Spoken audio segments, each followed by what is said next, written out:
Indonesia adalah bangsa yang besar, dengan keanekaragaman suku, budaya, dan keyakinan. Di tengah keberagaman itu, berdirilah sebuah dasar yang menyatukan kita semua, Pancasila. Sebagai mahasiswa, kita bukan hanya agen perubahan. Kita adalah generasi penjaga nilai yang menanamkan toleransi, keadilan, semangat gotong royong, dan cinta tanah air dalam kehidupan sehari-hari. Tapi, bagaimana sebenarnya nilai-nilai Pancasila dapat kita wujudkan dalam kehidupan mahasiswa? Mari kita telusuri bersama bagaimana Pancasila bukan hanya dipelajari, tapi dijalani setiap hari di setiap langkah. Di tengah kesibukan kuliah, tugas, dan aktivitas kampus, kita kadang lupa akan hal yang paling penting, kewajiban kita kepada Tuhan. Mengingatkan teman untuk sholat bukan berarti menggurui, itu tanda kepedulian dan bukti bahwa nilai ketuhanan masih hidup di hati kita.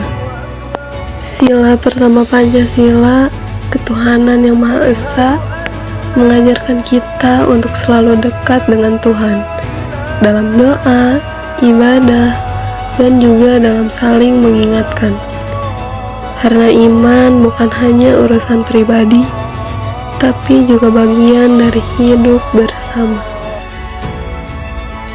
Sopan santun bukan hanya soal etika, tapi cerminan dari kemanusiaan yang adil dan beradab. Menghormati yang lebih tua, menghargai sesama, dan bersikap santun.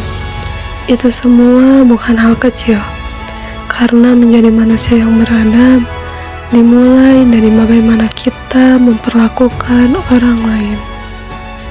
Kita datang dari berbagai daerah, berbeda suku, bahasa, budaya, dan kepercayaan. Tapi di kampus ini, kita semua adalah mahasiswa Indonesia. Sila ketiga, Persatuan Indonesia, bukan sekedar semboyan di buku teks. Ia hadir saat kita saling menghargai, bekerja sama, dan membantu tanpa melihat perbedaan. Dalam keberagaman kita menemukan kekuatan. Dalam persatuan kita menemukan masa depan. Karena hanya dengan bersatu, kita bisa membangun Indonesia yang lebih baik bersama-sama. Setiap keputusan yang baik lahir dari mendengar, bukan memaksakan.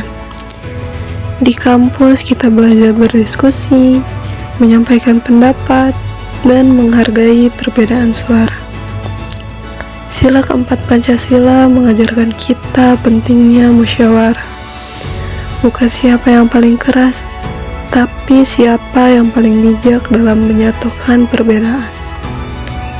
Dalam organisasi, kelas, atau kehidupan sehari-hari, kita belajar bahwa demokrasi bukan hanya hak untuk bicara, tapi juga kewajiban untuk mendengarkan. Inilah makna kerakyatan yang dipimpin oleh hikmat kebijaksanaan dalam permusyawaratan perwakilan. Dasar berdemokrasi dengan akal sehat dan hati nurani. Tidak semua orang lahir dengan kondisi yang sama, tapi setiap anak Indonesia berhak mendapatkan kesempatan yang sama untuk belajar dan bermimpi. Melalui program seperti KIPK, sila kelima Pancasila hadir dalam bentuk nyata.